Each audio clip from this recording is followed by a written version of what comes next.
இன்றைக்கி பாலமதி ரைடு, முருகர் கோயில் விசிட்.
இதெல்லாம் இன்றைக்கி எல்லா வியாபார பூமியாக மாறிடுச்சு.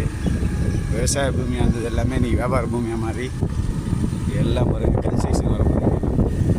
எல்லாம் ஒரு நேரத்தை நல்ல விளைச்சல் இருந்தது. அந்த டேம் இருந்துச்சு சின்னதாக.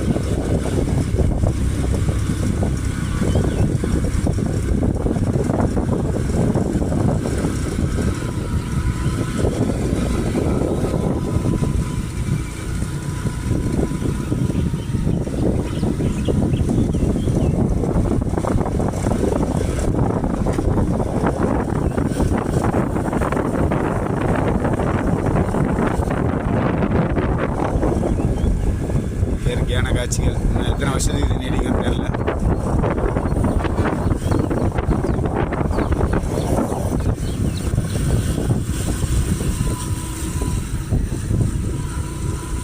இந்த வளைவுகளில் முதல்ல டிரைவிங் ப்ராக்டிஸ் பண்ண நீங்கள் தான் கார் டிரைவிங் ட்ரைவிங்கும் சரி. இடங்களோட இயற்கை அமைப்பு எத்தனை வருஷத்துக்கு தெரியாது. இயற்கையை சுரண்டுறவங்க நிறைய பேர் வந்துட்டாங்க. இந்த போராளிகள்லாம் எங்கே இருக்கிறாங்கன்னு தெரில. இங்கே இருக்கிற மலைகளை இயற்கை வளங்களாக அழிக்கிறாங்க. அது எந்த அளவுக்கு போராடலாம் தெரில. எவ்வளோ நாளைக்கு இன்றைக்கி இப்போ காய்கறி விலை ஏறிச்சின்னு சொல்லி பேசுகிறோம். பட் எதனால் ஏறிச்சுன்றது கொஞ்சம் கூட யோசிக்க மாட்டோம். விவசாயம் கம்மியாகிடுச்சு. அதனால் இன்றைக்கி பொருளோட விலை ஜாஸ்தி ஆகிடுச்சு. அதே மாதிரி இன்றைக்கே கார்பரேட்டுக்கு போயிடுச்சு விவசாயம். அதனால தான் இந்த விலைவாசி உயர்வுன்றதை ஜனங்கள் தயவு செய்து புரிஞ்சுங்க. உள்ளூர் வியாபாரிங்க வாழ வைங்க. அதே மாதிரி பார்த்திங்கன்னா இன்றைக்கி ஒவ்வொரு ஊர்லேயும் ஒவ்வொரு சின்ன வியாபாரிகளை நீங்கள் வாழ வச்சிங்கன்னா அவன் நம்ம வீட்டு நல்லது கெட்டதுலேருந்து எல்லாத்துக்கும் வருவான். நீங்கள் கார்பரேட்டில் போய் வாங்கி ஒரு கீரை கட்டு 30 ரூபா போய் அங்கே கௌரவத்தினால வாங்குறீங்க.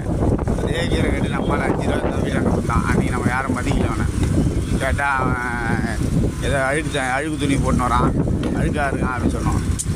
அதெல்லாம் முக்கியம் இல்லை. இன்றைக்கி அவன் போடுற துணி அழுக்காக இருந்தாலும் அவன் விற்கிற பொருள் ஒன்று ஒன்று ஆரோக்கியமாக விற்றான். இன்றைக்கி மருந்துன்ற பேரில் உணவுன்ற பேரில் மருந்து தான் சாப்பிட்ருக்கோம். இது எத்தனை பேருக்கு நல்லதுன்னு தெரியல. அடுத்த ஜென்ரேஷனுக்கு உணவுப் பொருள் கிடைக்குமான்றது தெரியல. இயற்கை உணவுன்றது இல்லை. சாதாரணமாகவே உணவுப் பொருளே கிடைக்குமான்னு தெரியல. எந்த ஒரு உணவுப் பொருளும் இயற்கை கிடையாது. எல்லாம் செயற்கையாக தான் பண்ணிட்டுருக்கோம். முடிஞ்ச வரை கார்பரேட்டை தவிர்க்க நண்பர்களே. நம்ம ஊர் சின்ன சின்ன வியாபாரிகளுக்கு தலைமையில தூக்கி வந்து வியாபாரம் பண்ணவங்களுக்கு, பால்காருக்கு, அந்த மாதிரி ஆளுங்களுக்கு கொஞ்சம் உதவி பண்ணுங்க. என்ன உங்களுக்கு தான் நீங்கள் உங்களுக்கு சிரமமாக இருந்தாலும் நாளைக்கு உங்கள் ஜென்ரேஷன் வந்து காப்பாற்றோம். பின்னாடி வர ஜென்ரேஷனில் இன்றைக்கே குழந்தை இல்லைன்ற ஒரு விஷயத்துக்காக நம்ம எவ்வளோ செலவு பண்ணுறோம் எல்லாமே பார்த்துக்கிறோம். ஆனால் அந்த குழந்தைக்கு கூட அவ்வளோ சேர்த்து வைப்பான்னு தெரியாது. குழந்தை வந்ததுக்கப்புறம் ஏன்னா குழந்தை இல்லைன்றதே நம்ம அவ்வளோ செலவு பண்ணுறோம். இது எல்லாம் கார்பரேட்டோட யுக்தி. அது எல்லாமே கொஞ்சம் பேக் ஃபார்வர்டு வந்து கொஞ்சம் பாருங்கள். தாத்தா காலத்தில் 16 குழந்தை 18 குழந்தைலாம் பிறந்திருக்கு. அதாவது நம்ம சித்தப்பாக்கோ அத்தைக்கோ நம்ம மாதிரியே ஒரே வயசாக இருக்கும். பொண்ணும் கல்யாணம் பண்ணி கொடுத்துட்டு அந்த வயசில் அவருக்கு அந்த நேரத்தில் புள்ளையோ பொண்ணோ பிறந்திருக்கோம். இங்கே பொண்ணும் வயிறு வலியில் துடிச்சுன்னு இருக்கோம். அந்த மாதிரிலாம் நம்ம பார்த்தோம். இதெல்லாம் எதனால் சொல்கிறோன்னா, நம்ம இயற்கையாக சாப்பிட்டு இயற்கையாக வாழ்ந்ததுனால சாயந்தரம் 6 மணிக்கு கதவு சாத்திட்டு பார்த்தோம்னா அதோட மறுநாள் காலையில் 4 மணிக்கு 3 மணிக்கு எழுந்திரிச்சிருப்போம். இன்றைக்கி 12 மணிக்கு படுக்கிறோம், மறுநாள் காலையில் 12 மணிக்கு எழுந்திரிச்சிடும்.